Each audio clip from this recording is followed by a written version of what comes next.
So, good morning or good afternoon, wherever you are in the world. This is Sangat, and I'm here to explain what my interpretations are about the new moon in Gemini on June 3rd, 2019. So a new moon is a sun-moon conjunction. The sunlight doesn't allow us to see the moon, and this represents the beginning of a new moon cycle. In Gemini, it's a new beginning of something related to the mind, thinking, communication, information, skills, relationships with people in our immediate daily environment, like siblings, classmates, neighbors. And this is in the Gemini natural house. Or on your personal chart is where Gemini falls, the house occupied by Gemini. So at the same time, it's also a completion of what we have experienced in the previous lunar cycle. Now, we have been experiencing mind fogginess so far with a combination of Mercury and Gemini, square Neptune in Pisces, and opposite Jupiter in Sagittarius. Jupiter was lost in the big picture, Mercury was lost in the details, and none of them had a clear understanding of what was going on in the reality. So look at the Pisces house on your own chart to find out where exactly was your mind seeing things in pink with Neptune rose-colored glasses. So imagination was big there. And with this new moon opposing Jupiter, even though it is a kind of a wide orb, but still in function, we start to see profiles taking shape. It's not until the moon detaches a little bit, a few degrees from the sun, that then she will oppose exactly Jupiter, and then more light will be shed on the issues at hand. So then we will have a better understanding and probably a clear revelation of the issues that were dealing with. So the new moon is also making a karmic 72-degree aspect or quintile with Chiron. This gives a very creative energy that increases the healing process Chiron is doing in Aries. It helps us by speeding up our growth regarding the feelings of inadequacy and vulnerability of our personality and of our uniqueness. You can read my blog post about Chiron and Aries by going to Satsangat.Astrology.blogpost.com, and I will leave the link in the description box of this video. So this aspect with a new moon is an open door leading to a new perspective on our identity healing that can take the form of a physical healing if your head had been injured, or if you have any feelings of a vulnerability about your face, about how your head looks, your hair, or something that is of a physical. And or if Aries falls in your rising sign, so the first house. According to your rising sign, check on my blog where Chiron and Aries is hurting or healing. So you'll find, if you scroll down, you will see according to the signs where Aries or Chiron and Aries is falling or transiting on your own chart. So Venus in Taurus is barely separating from the trine with Pluto in Capricorn. This means that the intensity in love and the transformation of values will eventually start to fade away, just for a time, until Venus reaches the opposition. So far, our feminine energy has been empowered. We felt that we can easily control the desires. We have a hold of our finances in a beneficial way.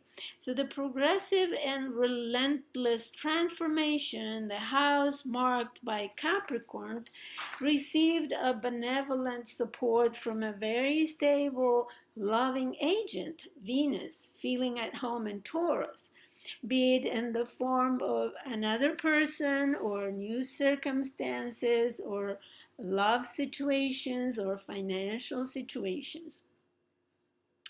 So Venus trine Pluto, marked with green lines on the chart that you see here, is nicely supported by a T sextile with Neptune at the apex. Neptune adds its dreamy, inspired imagination and conditional love for all concerned, helping us see how the situation or interaction benefits everybody involved. Even though Neptune can have the tendency to escape to the clouds of imagination or even hallucinations, this time is also this time Neptune is also sextile Saturn, which brings it back to the dirt of the physical reality. Our dreams may now have a chance to be realized. So Chiron receives also the Uranian influence of a semi-sextile. I wrote last week about it in my blog as well, so check it out. Uranus, a little constrained in Taurus because he's not comfortable there, right? Diverts his discomfort with Chiron into a very detached and impersonal escape. So read about it in my blog. I'll leave the link in the description box below. Jupiter is backtracking to make a square with Neptune again June 16, but I will talk about this in the full moon video for June.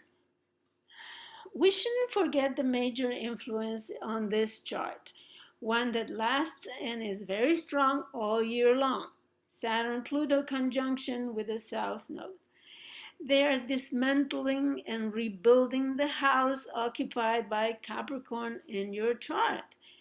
Pluto, already in the last third of the sign, has done most of the work. He will keep it at without truce until 2024. So 5 more years of destruction.